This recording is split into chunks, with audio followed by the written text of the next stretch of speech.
UP के संभल में जामा मस्जिद के पास पुलिस चौकी का निर्माण शुरू हुआ। जामा मस्जिद के पास पुलिस चौकी के निर्माण के लिए प्रक्रिया तेज कर दी गई है। पुलिस चौकी के निर्माण के लिए नींव खोदकर शुभारंभ किया गया है।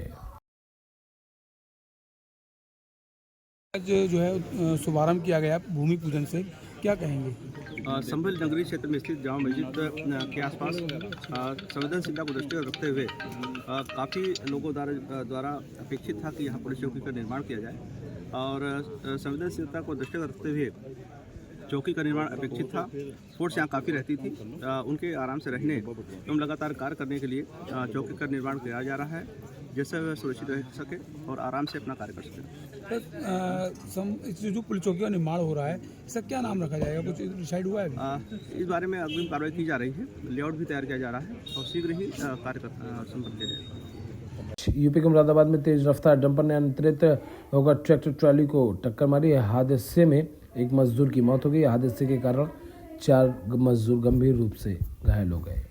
ओवरलोड चला रहे हैं, दिन में भी चलता है, रात को चलता है, रात दिन को बिल्कुल बिल्कुल साहब ऐसे चलते हैं, बिल्कुल रोड की तरह चलते हैं। अच्छा, लोकल रोड है, छोटा रोड है, छोटा रोड सेट है नहीं जी। मोटरसाइकिल वाले को, कार वाले को, कोई मजदूर को कोई नहीं समझते, ये तो पिछलते चले जाते हैं और आज दिन मारते चले जाते हैं। दलपतपुर से काशीपुर रोज दो घटना हो रही है रोज।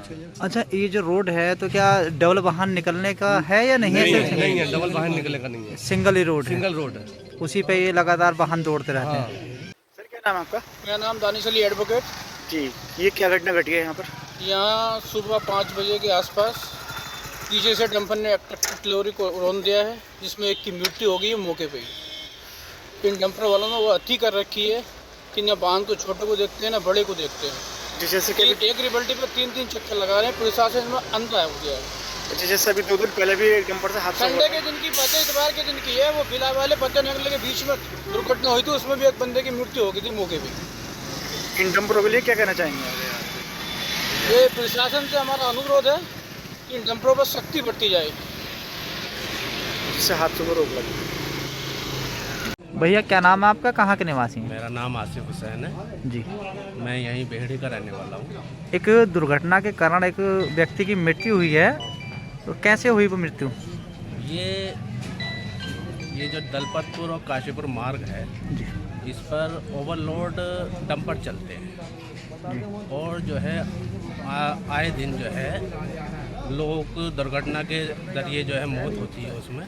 अभी पिछले 1 हफ्ते के अंदर 2 मौतें हुई हैं।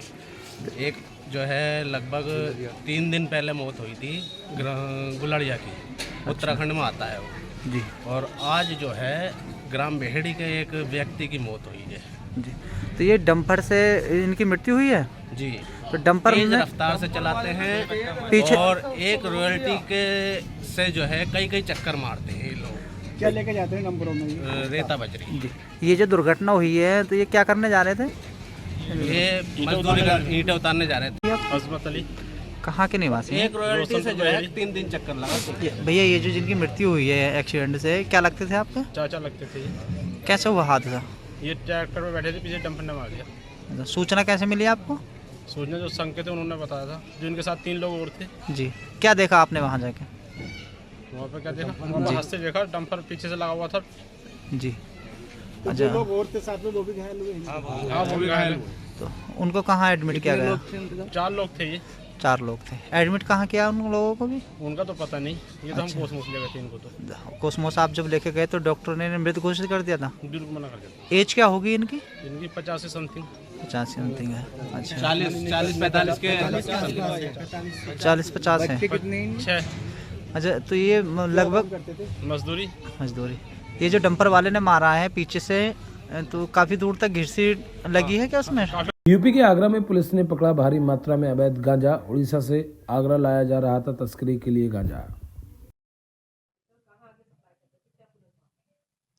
देखिए, पुलिस आयुक्त महोदय के द्वारा मादक पदार्थों की बिक्री और उनके तस्करी के विरुद्ध चलाए जा रहे अभियान के क्रम में एसीपी हरिपर्वत के नेतृत्व में थाना सिकंदरा पुलिस की टीम ने एक गांजे की तस्करी करने वाले गैंग के 2 सदस्यों को गिरफ्तार किया है। इस गैंग के पास से लगभग 155 किलो गांजा बरामद हुआ है, जिसकी प्रेजेंट मार्केट वैल्यू लगभग 25 लाख रुपए के आसपास है। इनसे पूछताछ करने पर ज्ञात हुआ कि ये लोग उड़ीसा से इनकी सप्लाई अरसेना गांव, जहां से ये पकड़ा गया, सिकंदरा थाने के अंदर आता है, वहां ये मंगाते हैं। पूरे सप्लाई चेन को हमने डेवलप कर लिया है। इसमें कुछ लोग मथुरा के और आसपास के भी लोग जुड़े हुए हैं। ह्यूज क्वांटिटी में ये गांजा ये लोग हाईवे से मंगाकर अपने गांवों में स्टोर करते थे और फिर उसको मोटरसाइकिल्स के माध्यम से लोकल पेडलर्स को सप्लाई करते थे और उससे आर्थिक लाभ लेते थे। इन दोनों अभियुक्तों को एनडीपीएस और बीएनएस की सुसंगत धाराओं में अभियोग पंजीकृत करके माननीय न्यायालय के समक्ष न्यायिक अभिरक्षा में भेजा जा रहा है। बाकी के जो लोग इस गांजे की तस्करी में और मादक पदार्थों की बिक्री में लगे हुए थे, उनके नाम हमारे पास हैं। शीघ्र ही उनको गिरफ्तार करके अभियान के रूप में लगातार ये कार्रवाई जारी रहेगी। देखिए, जैसा कि मैंने आपको बताया कि ये अभी हमने सप्लाई चेन डेवलप किया है, इस पर हम काम कर रहे हैं और जो गिरफ्तारियां होंगी समय समय पर आपको सूचित कर दिया जाएगा। देखिए, उसके बारे में भी जानकारी की जा रही है। अभी तक कोई आपराधिक इतिहास इसका सामने नहीं आया। बुलंदशहर में अवैध शस्त्रों की तस्करी करने वाले 2 इंटरनेशनल छात्र अभियुक्त गिरफ्तार किए गए हैं। सिद्धू मूसेवाला हत्याकांड में हथियार सप्लायर रिजवान और उसका साथी गिरफ्तार किया गया। सर, थाना खुर्जा नगर के कस्बा खुर्जा का निवासी एक अपराधी जो कि शातिर अवैध हथियारों का सप्लायर रहा है, जो जेल में बंद था, वो दिनांक 26/12 को जमानत से रिहा हुआ और देर रात में मोहल्ले में जाकर उसके द्वारा जश्न मनाते हुए आतिशबाजी की गई, डीजे बजाया गया और अपने साथ के लोगों के साथ मिलकर हवाई फायरिंग भी की गई। इसकी सूचना जब स्थानीय पुलिस को मिली तो एसएचओ खुर्जा द्वारा मौके पर जाकर जांच पड़ताल और छानबीन की गई और इस संबंध में एक अभियोग पंजीकृत विभिन्न धाराओं में कराया गया और उस अभियुक्त अपराधी की तलाश के लिए एसएचओ खुर्जा देहात और खुर्जा नगर की टीम बीती रात लगी हुई थी। मुखबिर से सूचना मिली कि हाईवे पर एक कार के द्वारा वो अभियुक्त जा रहा है, जिस पर दोनों थानों की टीम और दोनों थाना इंचार्ज मौके पर गए और चेकिंग के दौरान उस कार को रोकने का प्रयास किया। उसने यद्यप भागने का प्रयास किया, लेकिन पुलिस ने उसे घेर कर रोक लिया और गाड़ी की चेकिंग की गई तो उसमें 2 व्यक्ति मिले जिन्हें हिरासत में ले लिया गया और गाड़ी की तलाशी ली गई तो उसमें 7 अवैध तमंचे और 2 अवैध पिस्टल बरामद हुई हैं और विभिन्न बोर के कारतूस, दर्जनों कारतूस बरामद हुए हैं। उन दोनों अभियुक्तों को हिरासत में ले लिया गया है और इस संबंध में एक अन्य अभियोग पंजीकृत कराया गया और विधिक कार्रवाई इसमें की जा रही है। दोनों अभियुक्तों को गिरफ्तार करके जेल भेजा जा रहा है। उन अभियुक्तों के नाम रिजवान, अंसारी और अदनान है। इसमें विधिक कार्रवाई प्रचलित है। मुरादाबाद में फुटबॉल प्लेयर ने शादीशुदा प्रेमिका की गला काटकर की हत्या। दोस्त संग हुआ था फरार। पुलिस ने दोनों को गिरफ्तार किया है। देखिए, दिनांक 25/12/2024 को थाना भोजपुर क्षेत्र के अंतर्गत जहांगीरपुर गांव पड़ता है, यहाँ पर एक सूचना प्राप्त हुई थी कि एक महिला का अज्ञात शख्स सड़क के किनारे है। इस मौके पर तुरंत थाना भोजपुर पुलिस की टीम वहाँ पे पहुंची। वहाँ पे देखा कि एक महिला की धारदार हथियार से गला रेत के हत्या कर दी गई थी।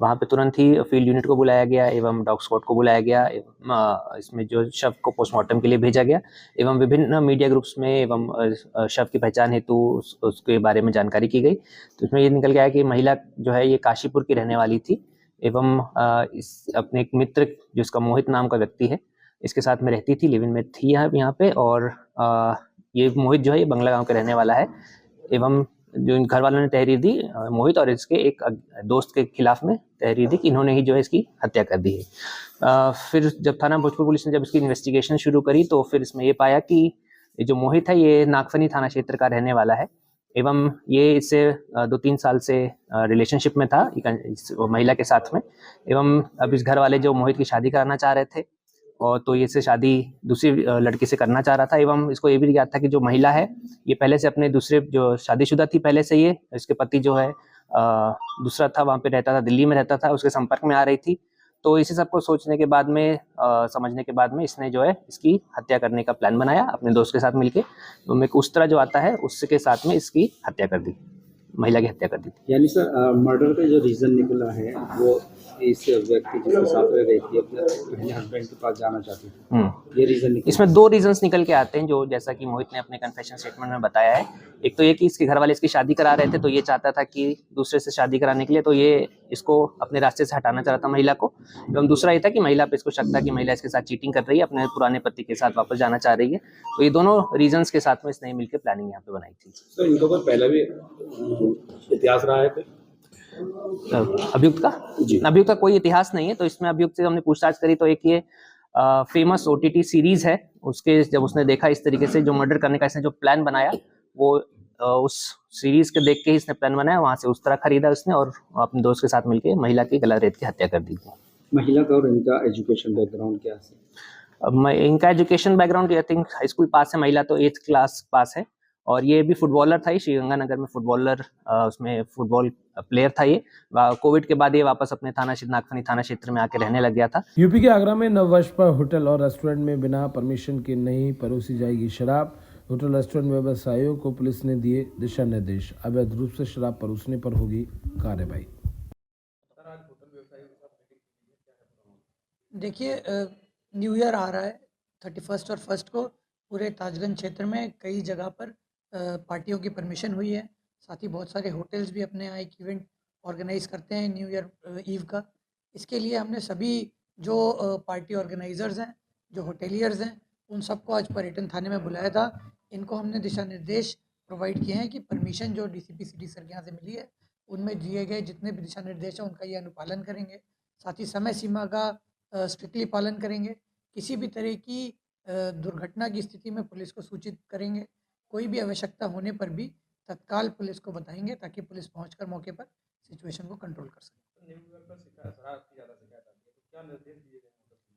देखिए, केवल लाइसेंसी जिन्होंने लाइसेंस लिए हुए हैं एक्साइज विभाग से उन्हें ही शराब का सेवन और सर्व करने की परमिशन दी जाएगी। इसके अलावा बाकी जगह जहां से भी शिकायत मिलेगी उस पर कार्रवाई की जाएगी। जी देखिए, 31 दिसंबर के संबंध में रखी थी जो कायदे कानून है डीजे के लिए और चीज़ों के दारू पी के जो बैठते हैं उद्यम करते हैं उन सब के लिए सबसे ज़्यादा तो हमें आवश्यकता है ध्यान देने के अपने व्यापार पे कि डीजे टाइम पे बंद हो। और जो रात्रि को 12 बजे बाद लोग दारू पी के बाहर निकल रहे हैं, यदि वो ज़्यादा ड्रिंक है तो हमें हमारा दायित्व बनता है हम तत्काल उसको सूचना करें जिससे कोई दुर्घटना न घटे। नहीं, 12 बजे तक का टाइम डीजे का नहीं दिया। डीजे तो वही 10 बजे तक बजेगा, लेकिन नॉर्मली जो प्रोग्राम चलेंगे 12 बजे तक चलेंगे। 12 बजे बाद तत्काल बंद करने। और दारू किसी भी रेस्टोरेंट होटल पे अधिकतम पी के कोई निकलता है तो हमें सूचना करनी जिससे कि उसकी जान माल रक्षा पुलिस द्वारा की जा सके।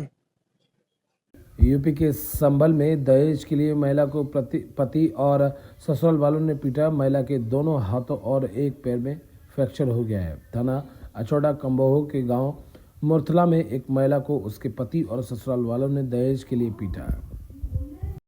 आपका गांव कौन सा है आपका? आप जो अस्पताल में जिला अस्पताल में भर्ती हो, क्या हुआ है आपके साथ? मेरे घर वालों ने मतलब मेरे पति ने जेठ के लड़के अश्विनी ने नंद ने सास ने इन्होंने तुमने मार पिटाई की मेरे साथ मरा जान के छोड़ा। मतलब किस बात को लेके मारते हैं आपको? अच्छा, मैं मुझे सन 2018 में शादी हुई, मुझे आए दिन मारते हैं इसको लेकर यूँ नदी आकर भी जो मेरा जो घर वाला मतलब और औरतों से संबंध बना के रखा है और हमें जो दुखी रखा है, ना कमाता ना देकर कुछ नहीं करता और मुझे आए दिन पीटता रहता है। अच्छा, आपने इसकी कभी शिकायत अधिकारियों से की है? हाँ, कई बार करी है, पर ये सोचते हैं ये इसलिए उन्हें वो पहली बात आदमी जब भी मारता है जानलेवा ऐसे बहुत ही बुरी तरीके से मार करता है और मार कर भाग जाता है। थाने में भी शिकायत करी है, फिर कहते हैं मियाँ बीवियों का मैटर है और फिर पता नहीं बाहर से बाहर जमानत करा लेता है। पर फिर भी सोचती हूँ कि चलो घर वाला होगा, मैं उनका घर वाला सुधरेगा, पर कभी भी उसने भी ना सोची कि ये मेरी बीवी है। अच्छा, करते क्या है आपके घर वाले? कुकर सिलाई मशीन, गैस कुकर सिलाई मशीन से वाला है और कह रहा है तेरे जैसी सुबह से शाम तक 50 रुपये मिला।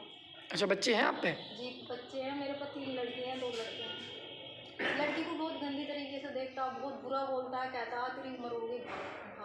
कितनी एज है आपकी लड़की की? मेरी लड़की मेरी नहीं, लड़की की आपकी? लड़की की 17 साल है। किसी भी लड़के के साथ भाग जा, बहुत गंदी तरीके से बहुत गंदी गाली देता है, बार बार धमकी दे रहा है कि भाग जा नहीं तो तुझे मेरे घर वाले मारेंगे, अपनी रिपोर्ट वापस ले ले। जो मतलब मेरा जो जेठ है अश्विनी, उन्होंने भी मुझे कई बार मारा पहले भी और अब भी मेरे पे जानलेवा। अच्छा, आपके मम्मी पापा क्या कहते हैं? मेरी मम्मी खत्म हो गई, पापा हैं। मेरे पापा तो ये कहते हैं कि मतलब वो तो कुछ कहते ही नहीं, ये कहते हैं जैसे टाइम कट रहा काट लो। और ऐसे टाइम काटते काटते इतना समय हो गया। अब मैं उस दिन मुझे चप्पू से उस सरिये से और तमंचे के उस पर मैं अंदर कमरे में बंद करता हूँ। लड़के के, छोटे वाले लड़के का मैं जिला अस्पताल से इंजेक्शन लगवा के आई, मुझे नहीं पता ये मेरे साथ में ऐसा करूँगी, और मुझे कमरे में बंद कर लिया। जब मुझे अश्विनी ने और प्रदीप ने और मतलब जो मेरे घर वाला गाँव लिया विनोद नाना, उन्होंने मुझे मारा। और जैसे मेरा लड़का बाहर से आवाज़ मार रहा, उन्हें कुछ नहीं पता, पर मरी जान का जैसे ही बाहर से सुना होगा कोई आ रहा तो किवाड़ बंद कर भाग गए। आप शिकायत करी पुलिस से क्या? हाँ, पुलिस से शिकायत करी, पर उन्होंने कोई सुनवाई ना करी मेरी। 1 महीना हो गया, वो कह रहे हैं पकड़ेंगे कार्रवाई कर रहे हैं, पर अभी तक कोई भी सुनवाई नहीं करी। अभी पकड़ा नहीं, उनमें से कोई बंदा नहीं पकड़ा। बुढ़िया भी हमारी जो सास है वो भी घर है, और जो मुरगुआ है मुरादाबाद को भाग गई। संभल में किराए के विवाद में मारपीट और फायरिंग, एक घायल हुआ है। आपको बता दें, संभल बैजूर बड़ा मैदान के पास सीएनजी ऑटो के किराए को लेकर हुए विवाद में मारपीट और फायरिंग हुई, जिसमें एक कार चालक सचिन कुमार गंभीर रूप से घायल हो गया। अच्छा, आज जो घटना घटी, क्या मामला है, पूरा बताना चाहेंगे? ये सर कहते हैं इसका सचिन का कोई इसका टेम्पो का लेन देन चल रहा था। इसने फ़ोन किया था हम लोगों को, कहा था हम परमानी से मीटिंग करके आ रहे थे सेक्रेटरी साहब के साथ। तो कहा था इनने कहा था फ़ोन किया था, कहा था कि यहाँ पे रुक जाइए, कहा था मेरे पैसे का लेन देन है। हमने देखा वहाँ पे, कहा था वो 25-30 लड़के पहले से ही खड़े हुए थे। हमने इससे बोले, कहा था चल छोड़ा भी, बाद में लेन देन करता रही, लेकिन उन्होंने कहा था हाथापाई चालू कर दी, गाड़ी के हमारे शीशे से तोड़ दिया। हम गाड़ी बोलेरो लेके भागने लगे और उन्होंने फायरिंग कर दी। मेरे पैर में कहा था गोली लगी है। किसने मारी गोली? ये तो मुझे पता नहीं, उसके कहते हैं साथ के लड़के थे, सचिन को पता है वो कौन लड़के थे कौन नहीं थे। कहाँ की घटना है ये? संभल बाईपास की है, ग्राउंड के सामने। किस जगह? ग्राउंड के सामने। ग्राउंड कौन सी जगह? संभल बाईपास, रेलवे क्रॉसिंग के पास।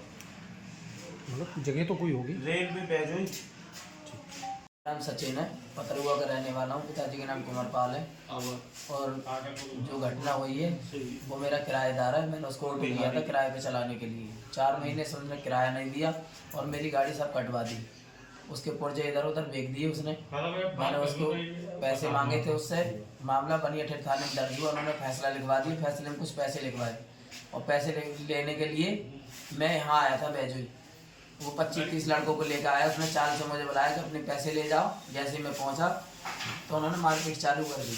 उनके पास तमंचे थे और क्या नाम है हॉकियाँ थी, जिसमें जी ड्राइवर साहब हमारे, इनकी गोली लग गई। क्या नाम है ड्राइवर साहब का? ड्राइवर का नाम नितिन। और मेरे डंडे से चोट मारी है, हाथ में चोट आई, सिर में 2 जगह सिर में चोट आई है और जी लगा डंडा। गोली किसने मारी थी? गोली मारने वाला अमन के साथ के लड़के थे, क्योंकि जब गोलीबारी चालू हुई तो मैं तो भाग गया था, तो मैंने देखा नहीं किसने मारी। बाकी लड़के वो ही थे, उसके साथ ही थे। अमन बताएगा तो किसने गोली मारी है किसने नहीं मारी। कितने समय की बात रही होगी? ये समथिंग 4-4:15 बजे की बात होगी। किस जगह की? ये बैजोई रेलवे क्रॉसिंग संबल वाला जो किराया है वहाँ की बात है सर।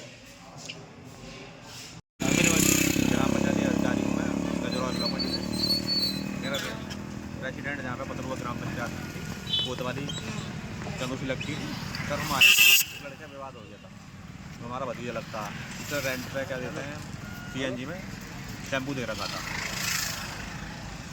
पर डे 500 रुपये में। ठीक, वो लड़का देना रहा था, उसने कटवा दी थी कहीं पे गाड़ी।